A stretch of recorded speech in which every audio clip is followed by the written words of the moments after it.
Nakahanda ba kayong gumanap sa inyong paraan? Ayan, oh.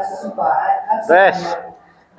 Yes, magandang araw. Nandito tayo sa Our Lady of Holy Rosary sa may barangay 188.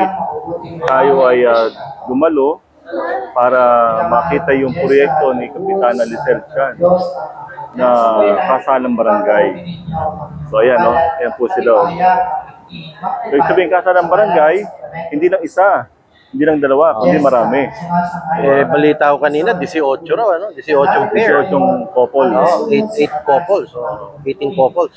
Kaya yun. So, maraming mga ninong, yung mga konsyal natin. Siyempre, unang-una dyan, si Mayor Along. Diba yun? So kaya, no? Barating si Konsyal King Echeverry. Ayan, no? Isa sa mga ninong. Yan, Sige. kaya yun, no? So yun. At ating saksihan yung mga pagisan dibdib ng mga taga rito sa barangay 188. Kapitan si Konsyal King. Konsyal King, oh.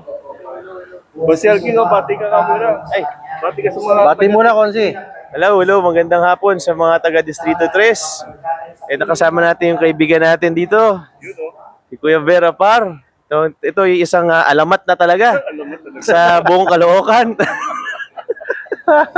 At maraming salamat sa inyong patuloy na suporta.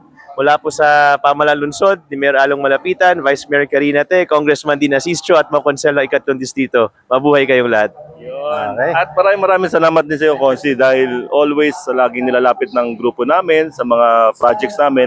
Nandiyan ka, nakasuporta ka palagi sa grupo namin. Maraming salamat sa iyo. Thank you! Ayun.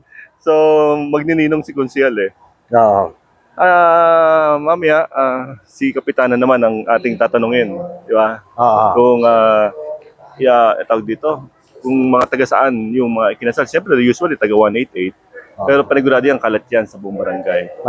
Malalaman natin mamaya yan kay Kap Lisel, no? Yes, Yan. kaya natin malalaman. Sige, Pres. Sige, babalik tayo ha. Mamaya uli.